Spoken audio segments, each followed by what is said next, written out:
રાજકોટ ગ્રામ્ય જિલ્લાના પાટણવાવ પોલીસ સ્ટેશનમાં મોટી મારડ ગામથી જૂનાગઢના બોર્ડર બાજુ વાડી વિસ્તારમાં 13 અને 14 તારીખની રાત્રિમાં રમેશભાઈ ભૂત છે એની વાડીમાં જો એના ભાગિયા છે એના દીકરી અને જમાઈ રોહિત અને દુર્ગા આ બંને જ વાડી ઉપર હતા. ભાગ્યા જો હતા એ મધ્યપ્રદેશ ગયેલા હતા ઘરના કામથી. આ બંને હસબન્ડ વાઈફનો કોઈ માણસ અટેક કરીને અને બંને હેડ ઉપર હુમલો કર્યો, શિરમાં ઈજા થઈ અને બંનેની ત્યાં મોત નિપજાવવામાં આવી. આ ફરિયાદ મળતા તુરંત પાટણવાવ પોલીસ સ્ટેશનમાં મર્ડરનો ગુનો દાખલ કરવામાં આવ્યો. માનનીય ડીજીપી સાહેબ ગુજરાત, માનનીય રેન્જ આઈજી રાજકોટ વિભાગ આના માર્ગદર્શન હેઠળ અલગ અલગ ટીમો બનાવીને આ ગુનાના ડિટેક્ટ કરવા માટે તુરંત પ્રયાસ શરૂ કરવામાં આવ્યા. ઇનિશિયલી ત્યાં કોઈ મર્ડર માટે જે વેપન કામમાં લીધો હતો વેપન પણ નથી મળ્યો. તો આજુબાજુના 500 મીટરમાં જેટલા પણ ખેત છે આ તમામ ખેતના એક ફૂટને સ્કેન કરવામાં આવ્યો.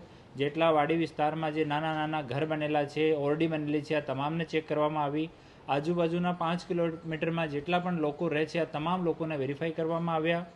10 કિલોમીટરની રેન્જમાં ઇવન એનાથી વધારે પણ આ એરિયા બાજુ જતા રાસ્તા ઉપર જેટલા પણ સીસીટીવીઝ અવેલેબલ છે સરકારી અને પ્રાઇવેટ, આ તમામ સીસીટીવીઝને ચેક કરવાની કામગીરી ચાલુ કરવામાં આવી. સાથે સાથ અમારી એલસીબીની અને પાટણવાવ પોલીસ સ્ટેશનની જો ટીમો છે એ ટેકનિકલ અને હ્યુમન ઇન્ટેલિજન્સના આધાર ઉપર પણ કાર્યવાહી સાથોસાથ ચાલુ કરી.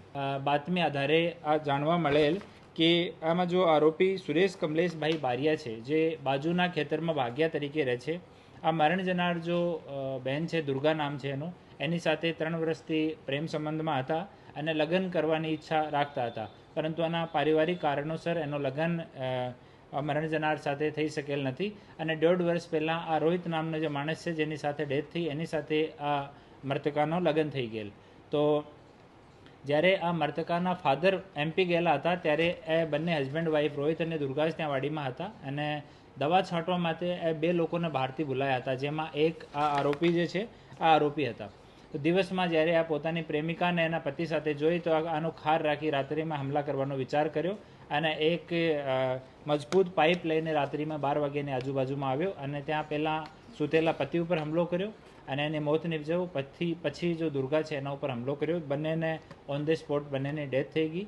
સવારમાં જ્યારે વાડી માલિક ત્યાં પહોંચ્યા તો વાડી માલિકે પોલીસને જાણ કરી અને પછી ઇન્વેસ્ટિગેશન ચાલુ કરવામાં આવી અને હાલ આરોપી છે એને ડિટેન કરવામાં આવ્યો છે અને જે જગ્યાએ આરોપી અમુક પુરાવા નાશ કરવા માટે છુપાયેલા છે આ તમામને શોધવાની અને આગળની જો ઇન્વેસ્ટિગેશનની કામગીરી છે આ હાલ ચાલુ છે.